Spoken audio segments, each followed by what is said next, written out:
8:18 de la mañana, estamos en altavoz en Vital 91.1 FM de tu dial. También estamos en Tribu Televisión para los que recién se conectan. Bienvenidos nuevamente, muy buenos días nuevamente. Estamos 2 de enero del año 2025. Nos acompaña ya en este momento Fernando Cuadros, él es economista, ex viceministro de Promoción del Empleo. Muy buenos días, Fernando Cuadros, bienvenido a Altavoz en Vital. Ante todo, feliz año 2025. Feliz año, bienvenido. Buen día, gracias por la invitación. Feliz año con todos también. Recientemente hemos entrevistado al ex ministro de Economía y Finanzas, Ismael Benavides, y él ha cuestionado que el gobierno haya tomado la decisión de subir la remuneración mínima vital. Ha calificado de decisión populista. ¿Qué opinión tienes tú como una persona que conoce de estos temas laborales? Discrepo totalmente, la verdad, con esa opinión. Más bien creo que el gobierno se ha quedado corto en el incremento del salario mínimo desde un punto de vista técnico. Digamos que el incremento del mínimo de 105 soles representa un incremento del 10% de esta remuneración, que no alcanza a recuperar el 14% del poder adquisitivo perdido por los trabajadores desde hace 6 años. Entonces, más bien el gobierno queda en debe. Es más, el salario mínimo en términos netos, una vez que se descuente el aporte de los trabajadores a pensiones, se ubica en 983 soles, es decir, por debajo de la canasta básica. ¿Cuánto es la canasta básica en este momento? La canasta básica familiar es de 1.784 soles, para una familia de 4 miembros. Donde varias personas aportan. Así es, y la canasta básica de pobreza extrema o alimentaria, digamos, es de 1.004 soles. Entonces, con un mínimo de 1.130, que al descontársele el 13% se convierte en un mínimo líquido de 983 soles, el trabajador que gana el mínimo se queda por debajo no solo de la línea de pobreza, sino de la línea de pobreza extrema. Estamos hablando de un descuento de 13% por cuestiones de ¿qué? El aporte a pensiones. Pensiones. Que se le descuenta al trabajador. No lo financia el empleador, sino el propio trabajador. El propio trabajador tiene que aportar para su pensión futura. Yo estoy de acuerdo con Richard Webb, por ejemplo, que realmente con el salario que recibimos en Perú no hay cómo ahorrar, ¿no? Ese es lo real. El problema, ¿no? No hay cómo ahorrar y no hay cómo desarrollar un mercado interno importante, con alto poder adquisitivo. Por eso dependemos mucho de las exportaciones. Hay otros países, incluso de Latinoamérica, que dependen bastante de su mercado interno, de la capacidad de consumo, de las inversiones internas, pero si no nos preocupamos en mejorar salarios, vamos a quedarnos estancados por ese lado. ¿Cuál es tu propuesta, digamos? ¿Que el sueldo mínimo tiene que estar igual que la canasta básica familiar? Deberíamos apuntar a eso, que es el mandato de la Constitución. O sea, evidentemente no se puede dar de un día para el otro. ¿Qué dice la Constitución exactamente sobre el tema? Dice que los trabajadores tienen derecho a una remuneración que satisfaga por lo menos sus necesidades básicas y las de su familia. En concreto, ¿qué significa ello? Que cubra por lo menos la canasta básica familiar. Pero si una familia es integrada por varias personas. Claro, el promedio... trabajan. Claro. Pero el usual, el dato exacto es que en promedio, o mejor dicho, casi el 50% de familias, de hogares, tiene un solo perceptor de ingresos laborales. Entonces depende de una sola persona, ¿no? Y hay otra cantidad, la otra mitad depende de dos, pero muchos de ellos son informales o independientes, que no necesariamente ganan el mínimo, ¿no?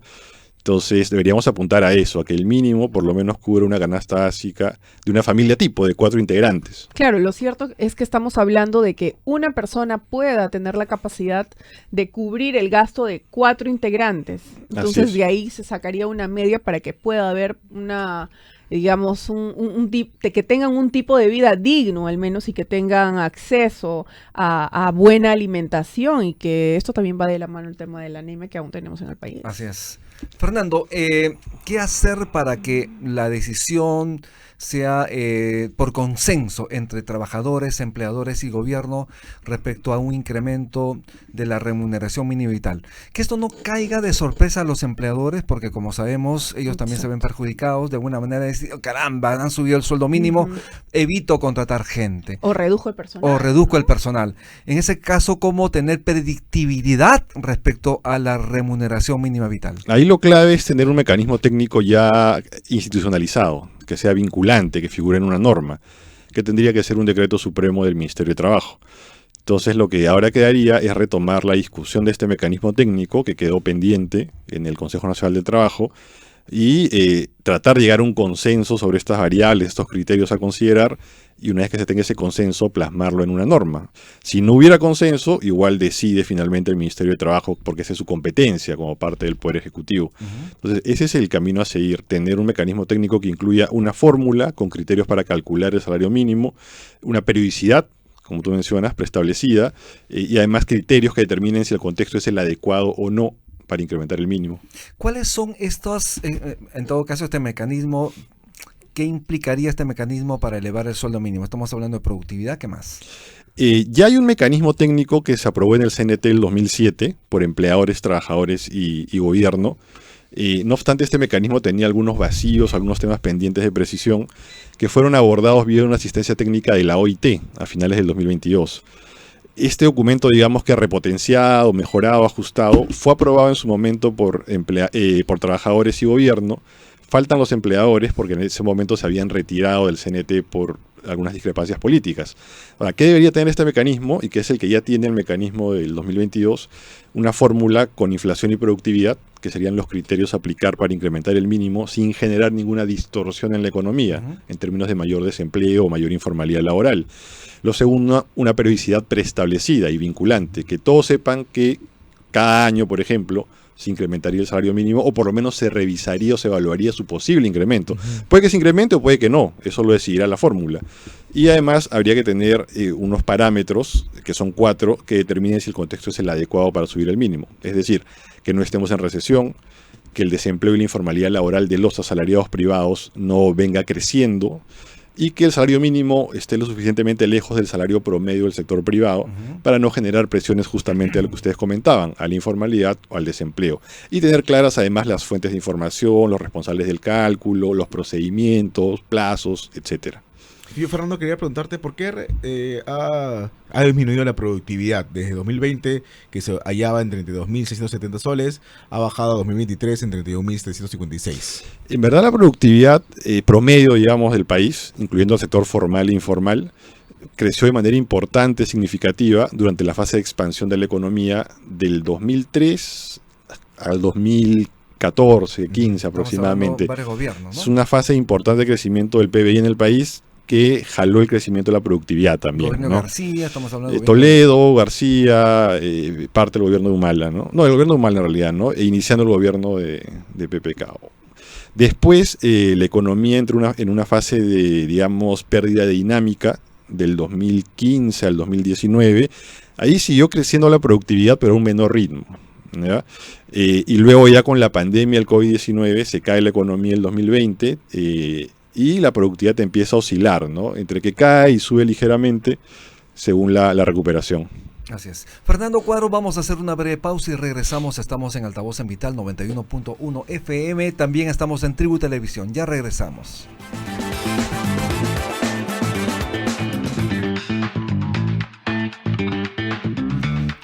8:28 de la mañana, estamos de vuelta en Altavoz en Vital, también estamos en Tribu Televisión, estamos conversando con Fernando Cuadros, él es economista, viceministro de Promoción del Empleo. Fernando, hace un momento estábamos hablando sobre el tema de la productividad. ¿Qué pasó durante la pandemia? ¿Fuimos más productivos o menos productivos durante ese tiempo? Pasó algo sui generis, ¿no? Porque curiosamente el 2020, con la recesión económica, donde el PBI cae más del 11%, se retiran en su momento casi 7 millones de trabajadores del mercado de trabajo, pero justamente los menos productivos, los independientes precarios, los informales, lo cual hace que ese año la productividad crezca, porque se queda el capital humano, digamos, que aporta más al PBI. Y el 2021, con la reactivación de la economía, más bien la productividad cae porque se reinsertan los trabajadores menos productivos, los informales, los precarios. Y ya el 2022 en adelante esa situación se empieza a normalizar, digamos, ¿no? Con una economía más adecuada a los estándares previos. ¿Cuál es la tendencia en relación a la productividad para este año? Va a depender del crecimiento de la economía, ¿no? Mientras más crezca la economía, más va a crecer la productividad. ¿Con un 3% de estimado? No va a crecer mucho, ¿no? Probablemente crezca 1%, en el mejor de los casos, la productividad. Por eso es importante invertir en varias cosas, ¿no? En capital humano, por ejemplo, en capacitar a los trabajadores, reformas educativas de largo plazo a nivel básico y superior, también en infraestructura productiva para el país. Ahí es clave la inversión pública, justamente, ¿no? Invertir en puertos, aeropuertos, carreteras, vías de comunicación. aspectos que mejoren, digamos, la capacidad productiva del país y el PBI potencial. Respecto a esto ya hay dos cosas, ¿no? Que tenemos ya el puerto de Chancay, en donde tenemos puesta nuestras expectativas, grandes expectativas además, y en la parte de la inauguración del nuevo aeropuerto internacional en el Jorge Chávez. Entonces, ¿crees que esto sí pueda variar en puntos porcentuales respecto a la economía nacional? Sí, eso es importante, aporta al PBI porque reduce costos logísticos, costos de transporte, ¿no? Para las exportaciones, para el comercio, para el ingreso del turismo, ¿no? Da mayor capacidad de recepción de turistas al país, al aeropuerto. Entonces, ese tipo de inversiones son importantes, ¿no? Ya sean públicas o en conjunto con el sector privado. Y por otro lado, para el ciudadano de a pie, para nuestros oyentes, para los que están a esta hora conectados en los 91.1 de Vital FM y en Tribu Televisión Canal 20, ¿cuál sería el camino, los tips para que ellos también aumenten sus ingresos económicos o puedan invertir, en qué invertir, cómo ahorrar, cómo hacer? Sí, en realidad depende mucho de la economía, ¿no? Los ciudadanos dependen pues de la generación de empleo formal, dependiente, de calidad. Los que tienen un empleo formal, lo importante es que sigan capacitándose, mejorando, que mejoren su productividad, su eficiencia, y bueno, que tengan también buenas condiciones de trabajo, ¿no? Porque si un trabajador no tiene un empleo estable, así sea formal, por ejemplo, no puede acceder al sistema financiero, o lo hace en términos muy onerosos, y eso limita su capacidad de invertir en su propio capital humano, de comprarse una vivienda, vía un crédito hipotecario, hacer el propio crédito de consumo, etcétera, ¿no? Entonces, en realidad, la mayoría de personas depende del desempeño económico del país, y eso tiene detrás el crecimiento de la inversión privada, la inversión pública, y políticas fiscales y monetarias expansivas que contribuyan a reactivar la economía de manera más significativa. ¿Y reducir costos en cuanto a qué sería? ¿Qué es lo que le dirías a los ciudadanos? Tienes que bajarle aquí, no gastes mucho en esto. Bitute no, la gente tiene que comer. Sí, claro, hay que priorizar, digamos, ¿no? Yo diría, por ejemplo, la gente que retiró sus fondos de las AFPs, que no lo gasta en consumo corriente, sino más bien, de repente, adelante el pago de algún crédito que tenga, deudas, ¿no? Crédito hipotecario, crédito de consumo. Eso es fundamental, pagar deudas, no vivir endeudado, ¿no? Es una problemática del Perú y del mundo, ¿no? Que como los salarios no crecen, la gente vive endeudada, ¿no? Se endeuda más de lo que debería. Entonces, ese no es un crecimiento sano, ¿no? Porque en algún momento, ante una crisis, pasa lo que pasó en el mundo del 2008, claro, ¿no? La gente perdió su casa de manera masiva.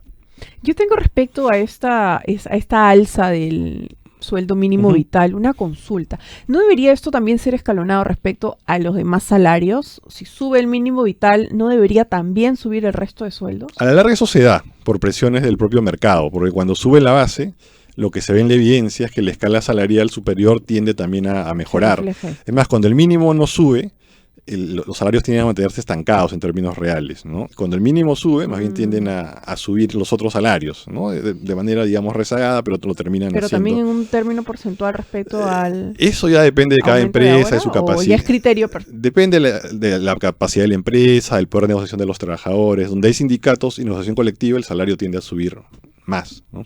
Es el caso, por ejemplo, de los trabajadores de construcción civil y CAPECO, ¿no? La Cámara Peruana de la Construcción, que se ponen de acuerdo cada año para mejorar las remuneraciones de sus trabajadores. No ocurre esto en otros sectores del país. ¿Qué hacer para propiciar estos acuerdos? Sí, ese es un ejemplo de verdad para el país en lo que se refiere al diálogo social, ¿no? Donde hay una federación de construcción civil que negocia por rama de actividad, de representación de los trabajadores del sector, con la agrupación de empleadores, que es CAPECO, ¿no? Y todos los años, efectivamente, religiosamente, hay incrementos salariales, mejoras en las condiciones de trabajo, que reflejan las mejoras económicas del sector.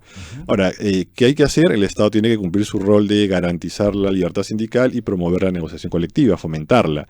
Y ahí se requiere una reforma laboral integral, ¿no? La actual normativa laboral limita mucho el ejercicio de estos derechos laborales colectivos, lo cual pues redunda en que el crecimiento de la economía no se traduzca de manera masiva en mejores salarios, mejores condiciones de trabajo y mejore la equidad en la distribución de la riqueza entre capital y trabajo. ¿Cuántos jóvenes están saliendo cada año al mercado laboral? No, se calcula que al año más o menos entre 200.000 y 300.000 personas buscan acceder a un puesto de trabajo, ¿no? La mayoría jóvenes, evidentemente. El crecimiento del 3,2% es insuficiente. Es insuficiente, para dar empleo, ¿no? para O sea, es insuficiente. Un crecimiento mínimo es de 5%. Digamos, para empezar a nuevamente reducir pobreza, generar empleo formal, o sea, como mínimo, digamos, 5%, ¿no? Se puede crecer más, mejor todavía. Claro que sí. Aarón. ¿Cómo crees que creceríamos alrededor del 5%? Yo destrabando proyectos mineros, incentivando la inversión privada. Sí, es clave, ¿no? Ahí incentivar la inversión privada efectivamente y también desarrollar políticas de diversificación productiva, que es una, digamos, acción de más mediano y largo plazo.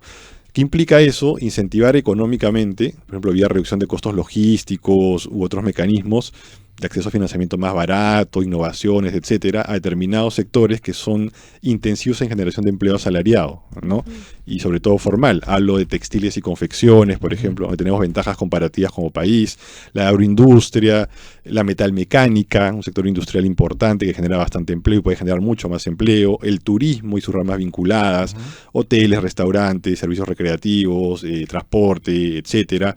O sea, hay que fomentar estos sectores intensivos en mano de obra y que pueden generar mucho empleo formal en el país. Eso es clave, ¿no?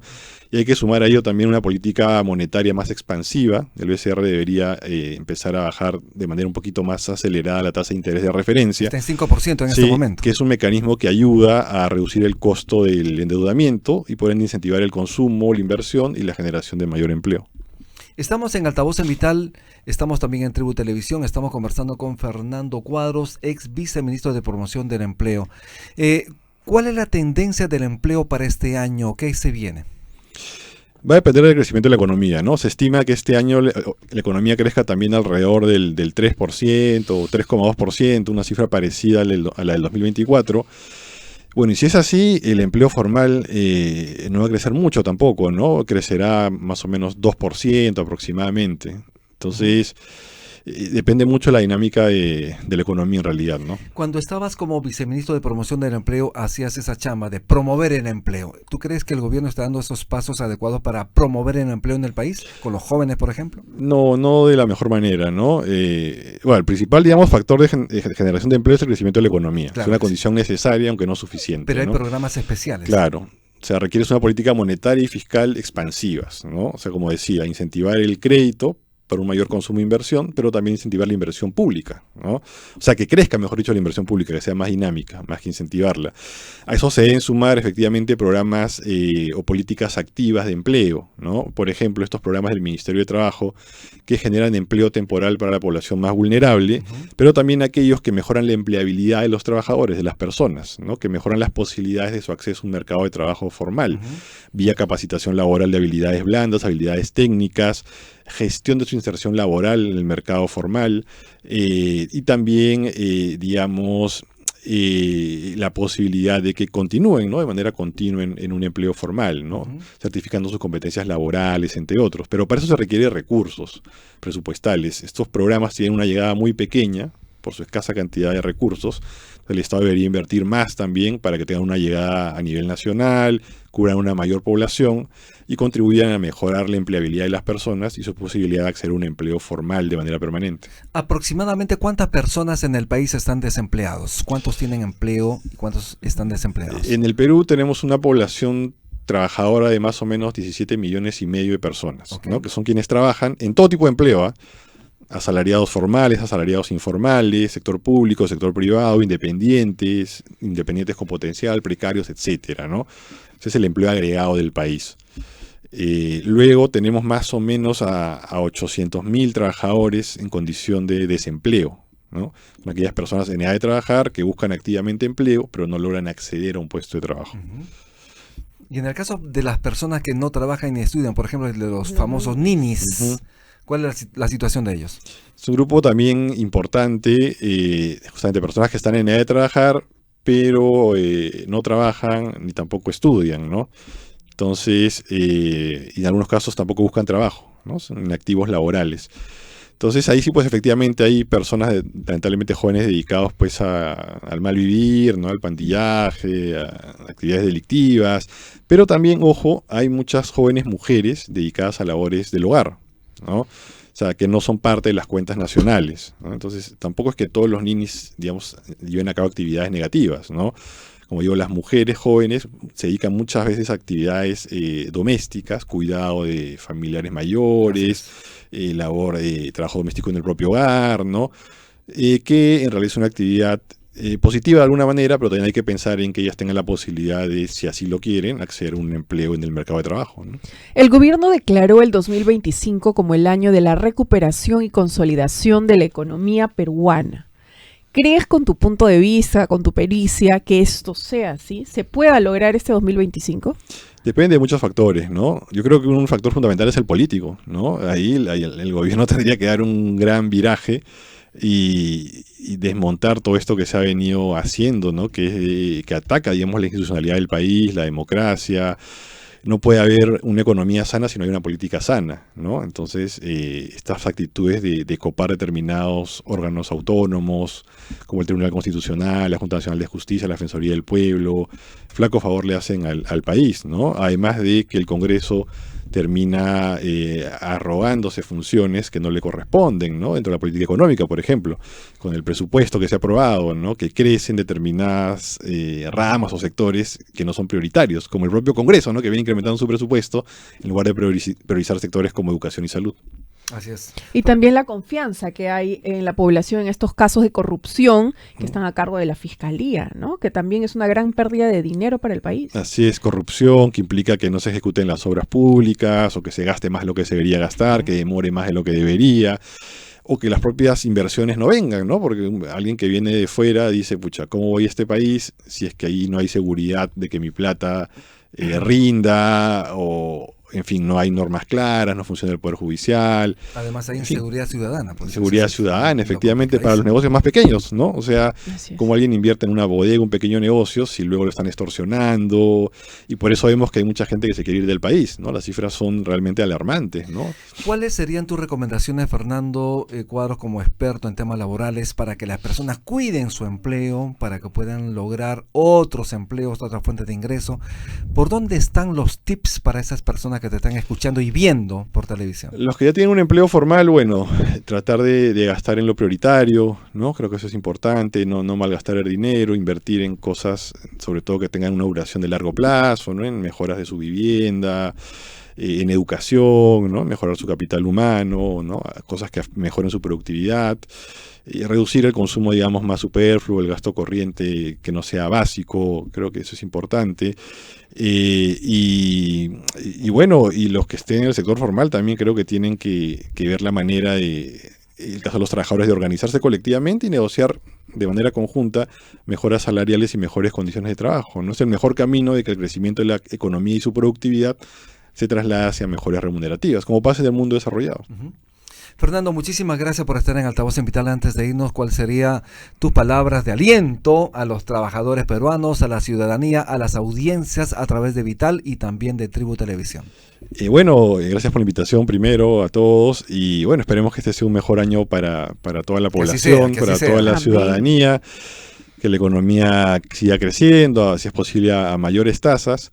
Y bueno, ojalá se pueda ir recuperando plenamente la democracia gradualmente, y esperemos que el próximo gobierno sea uno de mayor calidad, que respete las instituciones democráticas y que realmente quiera no solo un crecimiento, sino un desarrollo del país, ¿no? Porque de muy poco sirve crecer si es que eso no se traduce en mejores empleos, en mayores remuneraciones y en condiciones laborales más adecuadas, y en una mayor equidad en la distribución de la riqueza en el país. Por eso es importante que las personas se informen bien por quién van a votar para no generar complicaciones para después. Y participen también en la política, ¿no? Quienes están en capacidad de hacerlo, que se animen a participar de los espacios democráticos del país.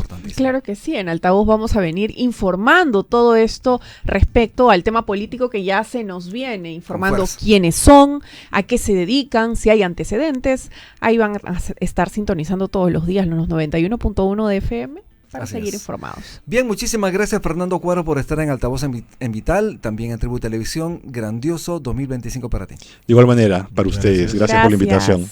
Estuvimos con Fernando Cuadros, él es economista, ex viceministro de Promoción del Empleo. Haremos una pausa muy breve y regresamos. Ya volvemos.